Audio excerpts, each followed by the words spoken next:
Hey guys, Dewey Runs here. I'm going to focus on my thoughts on this week's quests, plural. I put that in quotes because super effective week now that we're about halfway through. I've had some chance to play around and talk to some people about their thoughts on the quest. There's only one quest. So there's a couple different things I'm gonna tackle here.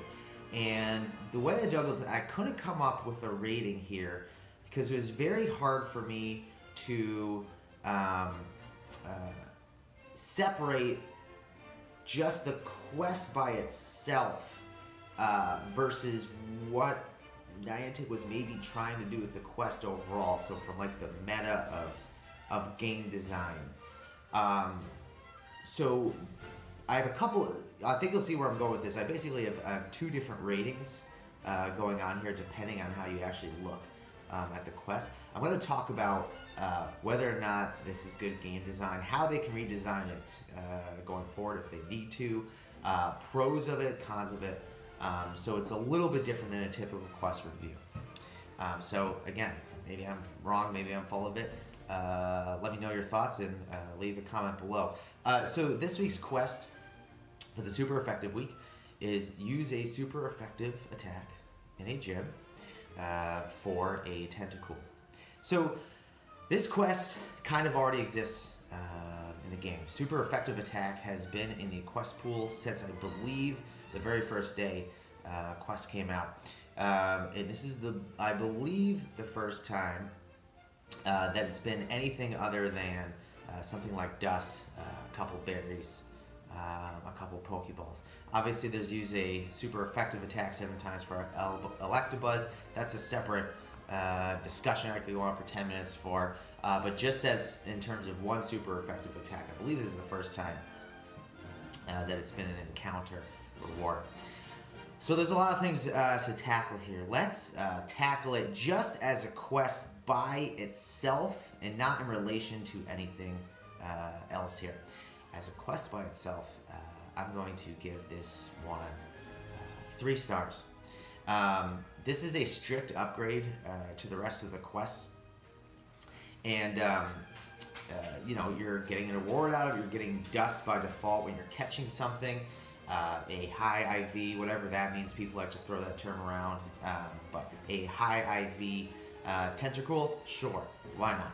Go for it. There's not a lot to say there. You can stack them, throw them in a attacker gym. You can toss them without much remorse either. So it's somewhat flexible in terms of how pressured or not you feel like you have to complete it with. So there's not a lot to say about that portion. The problem I struggled with was the more I thought about it, the more I kind of went over this in my head. There were just so many things wrong with the quest here. Let's talk about what's wrong, okay? So, first of all, was Niantic trying to teach people about gameplay through this mechanic? That's what people were kind of theorizing online with the weird spawn pool, right? You have things like Torchic, Rhyhorn, Murkrow. The spawn pool is absolutely horrendous for this week. And people's thoughts were, well, it's things that commonly counter things you're going to see in gyms. So that may or may not be true, but let's speak to that. If this is your way of teaching people about a game mechanic or how to implement it, they did it completely wrong. This is completely the wrong way to do it. There's a couple reasons why. First of all, this is not a new game mechanic. This is not something like Friends, which came out maybe a year and a half ago. This is new game mechanic. We want you to check it out, get some experience with it. Super effective attacks have been in the game literally since day 1, day 0. So this is not something novel, okay? The second reason this is a bad way to teach people about game mechanics is because it doesn't actually teach you how to do it. All it teaches you is that it's a game mechanic that exists in the game. If somebody's coming upon this for the first time, and they're brand new to the game, they've never heard of Pokemon or anything like that, and they stumble upon this quest, all they're going to know is that a super effective attack is something you can do in a gym. That's it. There's no instructions as to how to carry it out. There's no tutorial that suggests anything. There's no like arrow in a gym that says use this. There's no chart, anything like that. So I'm not sure how this is supposed to teach people about that. At this point, you either know how to use a super effective attack or you don't. Here's another reason why this is a bad way to teach effective gameplay. Everybody knows that the only thing that matters when you're fighting a gym is DPS, damage per second. All anybody cares about is how fast you take something down, and nothing else. I knew this. So you're making people struggle to go out of the way. If something lower CP is in a gym, I might have a maxed out level 40 Machamp in, but the first thing or the only things in gym are like, you know, level or CP 100, whatever. So now I have to go out of my way to cycle in something less efficient to draw out the battle just to use a super effective attack. When clearly this is something you should know how to do in the first place. And again, if you don't know how to do it, this game doesn't actually teach you how to do it. You have to go and look it up yourself, and I don't think that's necessarily the best way to approach it. The biggest problem I have with this quest, and there's still a lot of problems I have with this quest, is not only does it not teach you properly how to do this, I think it actually counters what you should be doing in the game. It doesn't put the game on hold. There are other quests I've talked about previously that kind of pause what you're doing in the rest of the game to accomplish a task. So for example, I talked during the Halloween event about 3 consecutive excellent throws, right?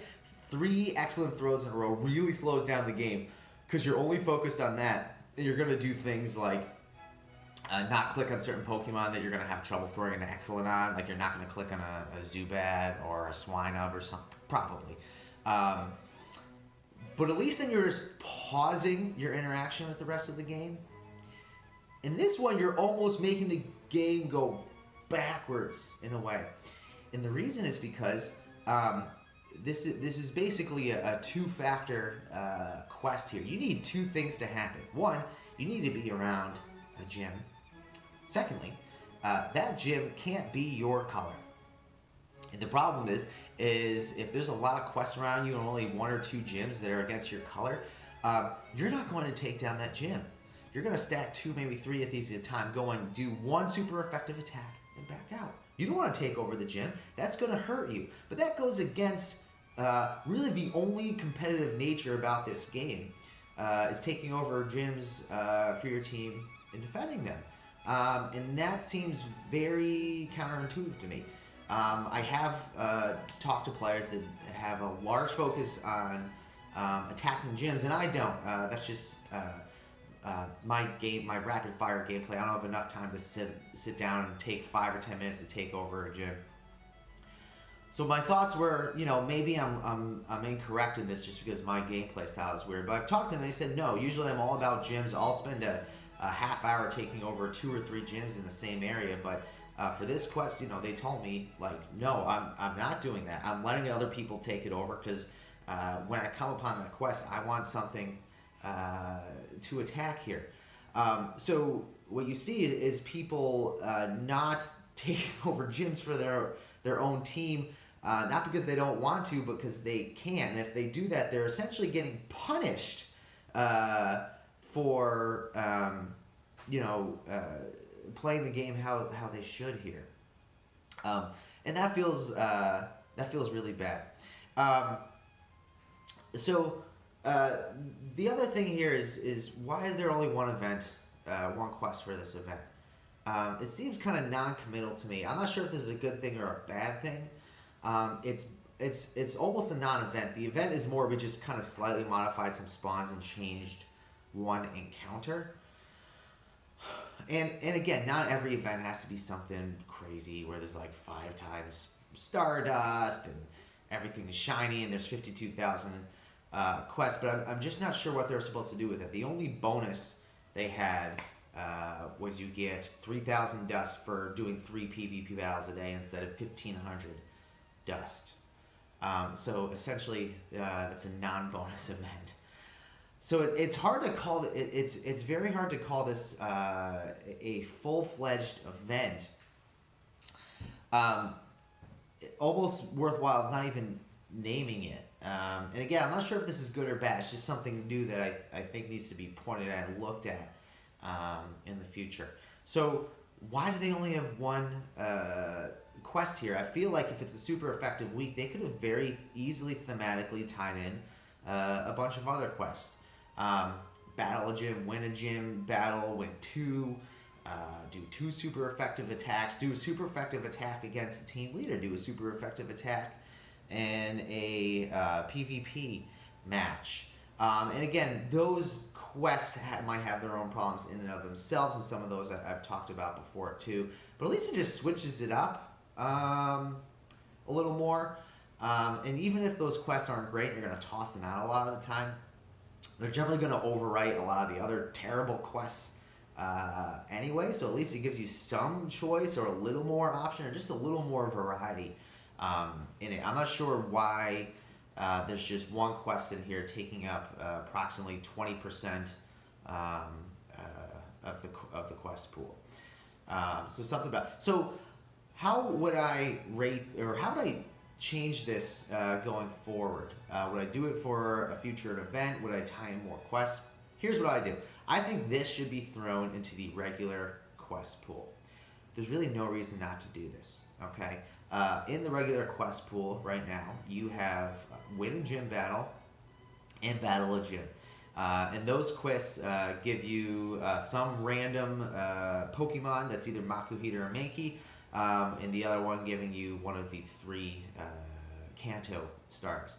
And those are fine quests. I think those are all 4-star quests. They basically are quick. They teach you how to interact with the game. They don't punish you nearly as much as a super effective attack, or this particular super effective attack one does, because generally you're not going to find 50 of those in an area. You're going to find 1, maybe 2 if you hit some crazy RNG.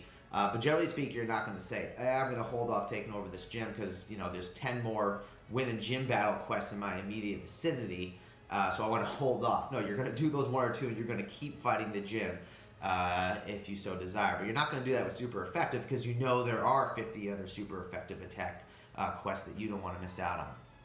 So here's what I do. Throw this into the normal quest pool. It's already quasi in there, but people never, ever do it. I suspect that people sitting under a gym with nothing to do, talking with their friends, waiting for a raid to start with a super effective attack for 3 Raz quest are going to throw it out because 3 Raz is not, I think it's a good reward, but I think most people are going to think it's not worth their time, right? They're going to toss it out. So if Niantic's goal is to teach people how to play this game here, all you do is you permanently switch it to a meh encounter. Makuhita, Mankey, they're thematic. They're not great rewards, but they're perfectly fine. And it's a quick quest to do. I suspect if you're under a gym and you're there and you have the ability, you're not going to throw that quest out. You're actually going to engage with it. I don't think it's broken. It is a strict upgrade if you're talking an encounter of Tentacruel compared to 5 Pokeballs or a Pineapple, but it's not a broken one at all. People, generally speaking, are going to favor encounter quests more than they're going to favor any of the quests that are like throw a couple balls for some minuscule amount of dust, or throw a couple ball, or take over a gym or something like that for a couple revives. So yeah, throw this into the normal quest pool. Get rid of, you don't even have to get rid of it. Something like Five Nice Throws has an encounter of Voltorb, or it can be dust or balls. And this can be the same. You can still keep the crap rewards in there just for RNG purposes and all that, but throw the encounter into there. And this is a perfect example of you can switch up the reward every 3 or 4 months, like they do, or sometimes do, right? You can make it, tentacruel for these couple of months, and then going forward, you can make it a, I don't know, like a Shuppet or something stupid like that. Not a Shuppet, something better than that. That's just one random Pokemon I came up with. But you can rotate it. And I think that would make it a lot better of a quest. If that quest was thrown in the normal quest pool, I rate it 4 stars. Does that kind of make sense? The fact that it's in an event by itself as one, in the only quest, and it's so prevalent, meaning it teaches you to attack a gym once, back out, search around, not take over gyms, even use an alt to like bury up the gyms just so you can get a quest on the other one.